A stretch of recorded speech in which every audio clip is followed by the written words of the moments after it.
नमस्कार दोस्तों, आपका स्वागत है हमारे YouTube channel today news update पर।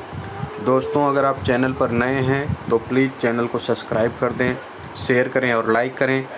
दोस्तों, EWS आरक्षण को लेकर बड़ी खबर आ रही है। जैसा कि आप जानते हैं, सुप्रीम कोर्ट में EWS आरक्षण को लेकर सुनवाई चल रही है और सुप्रीम कोर्ट में सुनवाई 4 दिन हो चुकी है और आज अंतिम दिन सुनवाई होगी। अभी तक जैसा कि EWS आरक्षण का विरोध करने वालों ने अपनी सुनवाई की, उनके लिए 3 दिन का समय दिया गया था और उनमें 3 दिन बहस की गई और यह बताया गया कि कैसे EWS आरक्षण जो है संविधान के मूल ढांचे के विपरीत है और यह अवैध है। इससे जो संविधान का मूल ढांचा है वह प्रभावित होता है।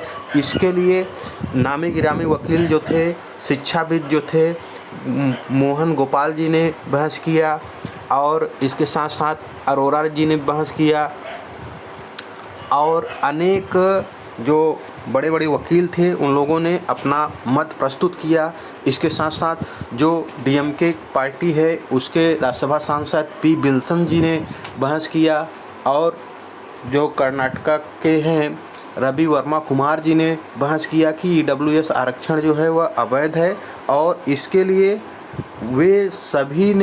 उन सभी ने अपने हिसाब से अलग अलग डाटा भी दिया और अलग अलग तर्क भी प्रस्तुत किए।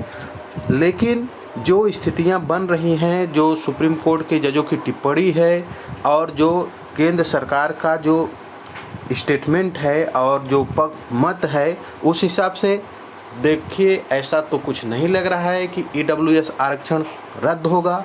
वैसे EWS आरक्षण भले ही संविधान के मूल ढांचा में परिवर्तन करके मूल ढांचा के विपरीत हो, लेकिन सरकार की जो मंशा है और सुप्रीम कोर्ट के जजों की जो टिप्पणी चल रही है उस हिसाब से तो कन्फर्म लग रहा है कि EWS आरक्षण रद्द नहीं होगा और यह लागू होकर रहेगा। लेकिन दूसरी तरफ यह है कि अगर जज अंतिम समय पर केवल जो संविधान में भारत के कॉन्स्टिट्यूशन में जो भारत का संविधान बना है उसके आधार पर जजमेंट अगर दिए तो EWS आरक्षण रद्द हो जाएगा, क्योंकि EWS आरक्षण जो है वह एक क्राइटेरिया को होल यानी जितनी जनता है उस पूरी क्राइटेरिया को नहीं ले चल पा रहा है।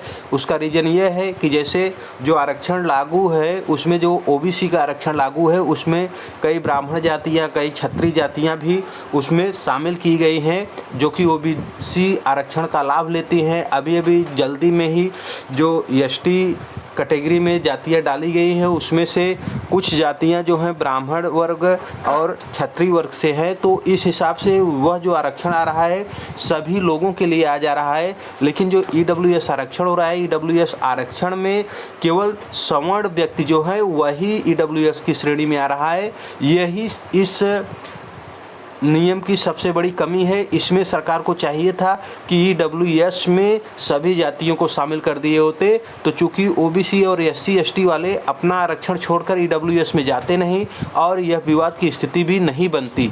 लेकिन केंद्र सरकार ने अपने तरीके से इसका निर्णय किया है और देखिए जो केंद्र सरकार का मत है, पूरी संभावना है कि EWS आरक्षण रद्द नहीं होगा, क्योंकि जैसी जजों की टिप्पणी है और जिसके लिए जज पहले से ही विख्यात है, उस स्थिति में कोई भी संभावना नहीं लग रही है कि EWS आरक्षण रद्द किया जाएगा।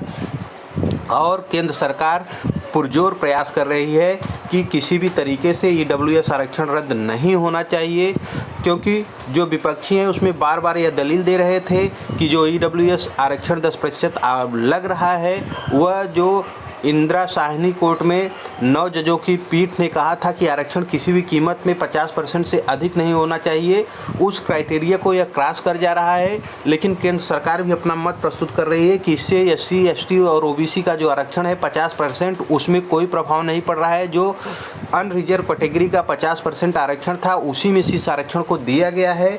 लेकिन जो जजों की टिप्पणी है, जैसी व्यवस्था लग रही है, उससे पूरी संभावना है EWS आरक्षण लागू हो जाएगा। और जो विपक्षी थे उन लोगों का यह भी तर्क था कि EWS आरक्षण के लिए अभी तक कोई आंदोलन भी नहीं किया गया। लेकिन जैसा कि गुर्जर आरक्षण, जाट आरक्षण, मराठा आरक्षण, कितने आरक्षण के लिए इतने आंदोलन, इतने बड़े बड़े आंदोलन चले और सरकार ने जो नोटिफिकेशन बनाकर नियम भी बनाया वह जाकर सुप्रीम कोर्ट द्वारा ही रद्द कर दिया गया कि 50% क्राइटेरिया को यह क्रॉस कर जा रहा है और यह बात EWS आरक्षण में क्यों नहीं लागू होगी। लेकिन चाहे कुछ भी हो, जैसे कि लग रहा है, जजों की टिप्पणी से लग रहा है कि यह कन्फर्म है कि EWS आरक्षण लागू हो जाएगा और EWS आरक्षण पर आज शाम तक बड़ी खबर आ जाएगी, क्योंकि आज सुनवाई का संभवतः अंतिम दिन होगा। सरकार अपना पक्ष रख रही है और पूरी संभावना है कि EWS आरक्षण लागू हो जाएगा। इससे किसी भी प्रकार की किसी को दिक्कत नहीं होगी। हाँ, वैसे अगर EWS आरक्षण में थोड़ा सा परिवर्तन हो गया होता तो इतना विरोध नहीं होता। EWS आरक्षण के लिए सभी को कर दिया गया होता, होल जो जनता है सबके लिए, सभी कैटेगरी के लिए। और दूसरा, जो आय सीमा 8 लाख बनाई गई है, इस सीमा को कम कर दिया गया होता है, या तो BPL, जितने भी BPL कार्ड धारक हैं सभी को उसमें शामिल कर लिया गया होता।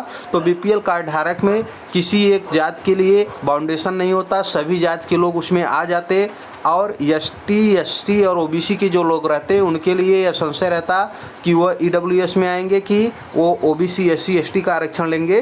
तो इस स्थिति में भी पूरा का पूरा, लगभग पूरा का पूरा लाभ सवर्ण जातियों को ही मिल जाता। लेकिन सरकार ने यहाँ थोड़ा सा लगता है कुछ चूक कर दी है, लेकिन जैसा भी सरकार ने नियम बना दिया है वह फॉलो होगा और पूरी संभावना है कि EWS आरक्षण आज सुप्रीम कोर्ट से वैध घोषित कर दिया जाएगा। जैसा भी होगा दोस्तों, बने रहिए हमारे चैनल पर, आपको इसकी जानकारी दे दी जाएगी। धन्यवाद।